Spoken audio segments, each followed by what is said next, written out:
मुताल्लिक मुशावरत की गई है। इजलास में अटॉर्नी जनरल बाबर आवान, असद उमर, परवेज खटक ने भी शिरकत की है। अटॉर्नी जनरल की सुप्रीम कोर्ट के मुख्तसर फैसले पर ब्रीफिंग। इजलास में वजीर आजम ने कहा कि शोहदा हमारा सबसे बड़ा फख्र हैं। हुकूमत आईनी फराइज भरपूर तरीके से अदा कर रही है। इसी खबर से मुताल्लिक हमारे साथ सीनियर तज्ज़िया निगार समर इकबाल भट्टी साहब टेलीफोन लाइन के जरिए मौजूद हैं।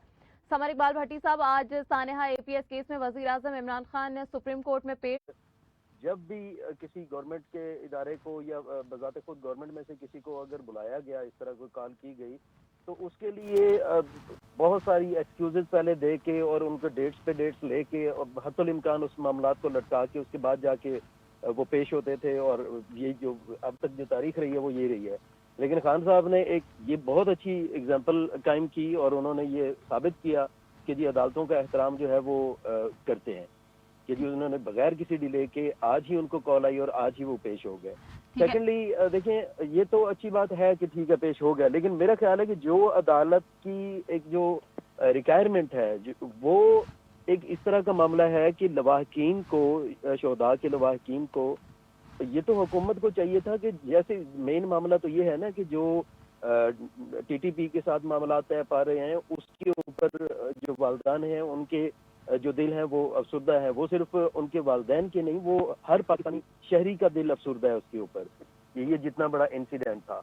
हाँ, यहाँ पे ये जरूर चाहिए था गवर्नमेंट को कि जो बात अदालत की तरफ से की जा रही है, ये हुकूमत को चाहिए था कि ये लवाहकीन के पास, वालदैन के पास खुद से जाके उनको जो भी मामलात से उनसे सबसे आगाह करते, उनको हुकूमत का जो भी एक एजेंडा है वो सारा बताते, उनकी हमदर्दी लेते, उसके बाद आगे बढ़ते, तो मेरे ख्याल यहाँ तक नौबत भी नहीं आती। ठीक है भट्टी साहब, जाहिर है वालिदैन की ग्रीवेंसेस हैं और अब TTP से मुज़ाकरात भी चल रहे हैं। आपको क्या लगता है कि आज की जो ये बड़ी पेशरफ्त हुई है, अब ये TTP से जो मुज़ाकरात हो रहे हैं उस पर किस तरह से असरअंदाज होगी और आगे आप क्या देख रहे हैं आने वाले दिनों में? देखें, ये इस तरह का मामला है कि गवर्नमेंट अगर TTP के साथ जो मुज़ाकरात कर रही है, बज़ाहिर एक आम आदमी को हमें दूर से बैठे हुए तो ये नज़र आ रहा है कि जी ये नहीं होना चाहिए, ये गलत हो रहा है। लेकिन अगर आपकी दूसरी साइड देखें तो जो इस वक्त अफगानिस्तान के अंदर मामलात हो चुके हुए हैं, उनकी वजह से अब ये करना बहुत ज़रूरी हो गया हुआ है हमारे लिए।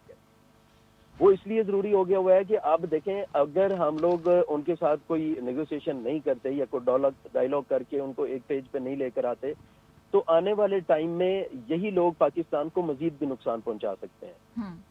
भट्टी साहब, जिस तरह से पहले से भी बात हो रही है कि इस पर मुज़ाकरात किए जा रहे हैं हुकूमत की जानिब से, लेकिन किन नकात पर मुज़ाकरात हो रहे हैं इस हवाले से अभी तक किसी को आगाह नहीं किया गया। तो आप क्या समझते हैं, कौमी सलामती कमेटी की मीटिंग्स में ये नकात सामने आने चाहिए? क्योंकि ऐसा भी हो सकता है पहले भी TTP से मुज़ाकरात होते रहे मगर बाद में वो कामयाबी के बाद भी TTP और जो ग्रुप्स हैं दूसरे वो रीग्रुप होके ज्यादा मजबूत होके सामने आते रहे। तो आपको लगता है ये नकात सामने आने चाहिए?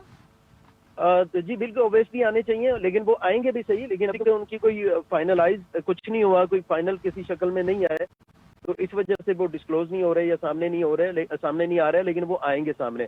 अभी ये जो सारे मामले डिले हो रहे हैं वो हो भी इसी वजह से रहे हैं ताकि उनके जो मेन ग्रुप है TTP के, उनके साथ मामलात को इस तरह से तय किया जाए कि आने वाले टाइम में दोबारा से ना हो कि इन्हीं के अंदर से कुछ धड़े खड़े हों। ये अभी जो इनके साथ जो सेटलमेंट होगी वो इस तरह की सेटलमेंट होगी कि अगर कल को अगर उनमें से कोई इक्का दुक्का ग्रुप अगर कोई खड़े होते भी हैं कि जो आईने पाकिस्तान के खिलाफ जाए या जो पाकिस्तान की सलामती के खिलाफ अगर कोई बात करते हैं या कोई एक्शन लेते हैं, तो फिर TTP जो होगी वो भी पाकिस्तान वाली साइड पे खड़ी होके उनके साथ फाइट कर रही होगी। ठीक है भट्टी साहब, चीफ जस्टिस ने एक और भी सवाल उठाया। उन्होंने वजीर आजम से ये भी कहा कि चौकीदार और सिपाहियों के खिलाफ तो कार्रवाई होगी, लेकिन असल में तो कार्रवाई ऊपर से शुरू होनी चाहिए थी। साबिक आर्मी चीफ और दीगर जिम्मेदारान जो थे उनको भी नामजद किया गया था, तो क्या उन पे मुकदमात हुए हैं? अब 4 हफ्ते में ये रिपोर्ट भी तलब कर ली गई है वजीर आजम के दस्तखत के साथ। तो क्या आपको लगता है कि वो बड़े नाम और साबिक फौजी अफसरान जिनके नाम मौजूद थे उनके खिलाफ कार्रवाई की जाएगी? जी, ये बेसिकली गवर्नमेंट जो रिपोर्ट देने का जो टाइम मांगा है ना 4 हफ्ते का, ये मांगा भी इसीलिए है कि अब जो 8 जिम्मेदारान जिनके नाम अदालत के हैं, अभी उन सबको कॉल किया जाएगा, हर किसी से अपनी अपनी जस्टिफिकेशन मांगी जाएगी, उनकी اپنی رپورٹس مانگی جائیں گی. اور ان میں جس طرح کے ادارے ہیں, جس طرح کے نام ہے کہ جس کے اندر پاکستان کے وزیر داخلہ آ رہے ہیں, پاکستان کے سابقہ آرمی چیف آ رہے ہیں, سابقہ جنرل ISI آ رہے ہیں, تو یہ اس طرح کے لوگ ہیں کہ وہ اپنی اب یہ تو نہیں ہو سکتا کہ اتنا بڑا معاملہ تھا تو اس کے اوپر یہ تو پاسبل نہیں ہے نا کہ پاکستان نے کوئی ایکشن نہیں لیا ہوگا. انہوں نے جو ایکشن لیے, جو اس کے اوپر پروگریس تھی, جو اس کے آؤٹ کم تھے, وہ سارے ایک رپورٹ کے اندر درج کر کے تو وہ عدالت کے اندر پیش کیے جائیں گے, جس کے ساتھ عدالت کو سیٹسفائی کیا جائے گا, جس کے ساتھ جو شہداء کے والدین ہیں ان کو سیٹسفائی کیا جائے گا. ٹھیک ہے بھٹی صاحب, 8 سال گزر گئے اس واقعے کو اور 8 سال کے بعد ایک دم سے اس کو دوبارہ سے اٹھایا گیا ہے. وزیر اعظم عمران خان کو عدالت میں طلب کیا گیا. اتنے عرصے میں اس کے اوپر کارروائی ہونی چاہیے تھی, مگر اتنے عرصے کے بعد اس کے اوپر اتنا بڑا جو قدم اٹھایا گیا ہے, کیا دیکھ رہے ہیں آپ کی کچھ حالات کے تناظر میں ایسا کیا گیا؟ جی اوبیسلی دیکھیں, پہلے جو معاملات چل رہے تھے, ٹھیک ہے, پاکستان کے جتنی بھی ادارے ہیں, سلامتی کے جتنے بھی ایجنسیز ہیں, جتنے بھی پاکستان کے ایسے ادارے ہیں کہ جو اس سارے معاملے کے اوپر ایکشن لے سکتے تھے, وہ سب اپنے اپنے حصے کا جو کام تھا وہ کر رہے تھے. لیکن ابھی اگر اس میں کوئی تیزی آئی ہے عدالت کی طرف سے یا لواحقین کی وجہ سے, اس کی ایک وجہ یہ رہی کہ جب TTP کے ساتھ نیگوسیشن چل رہی ہیں تو اس کے ساتھ والدین کی بھی دل آزاری ہوئی, ان کو بھی دکھ ہوا کہ یہ نہیں ہونا چاہیے. یہ ایک عام آدمی بھی یہی سمجھتا ہے کہ نہیں ہونا چاہیے, لیکن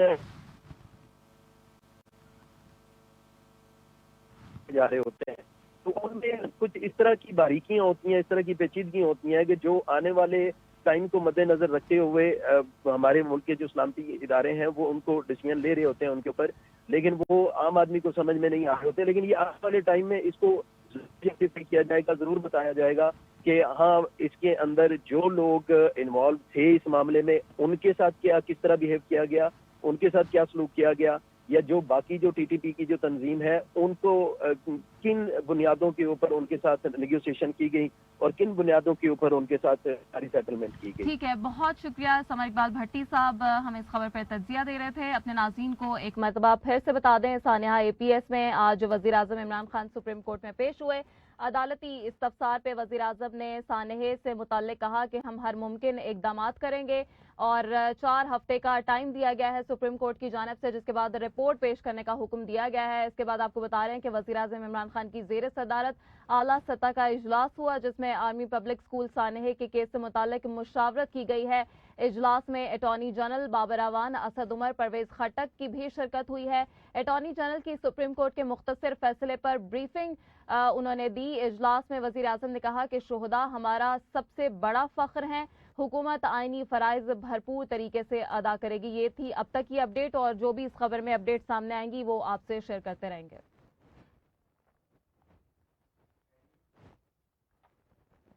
یہ تھی اب تک کی تازہ ترین. مزید خبروں اور ان کی اپڈیٹ سے باخبر رہنے کے لیے وزٹ کیجیے ہماری ویب سائٹ metrotime.tv اور دیکھتے رہیے میٹرو ٹائم.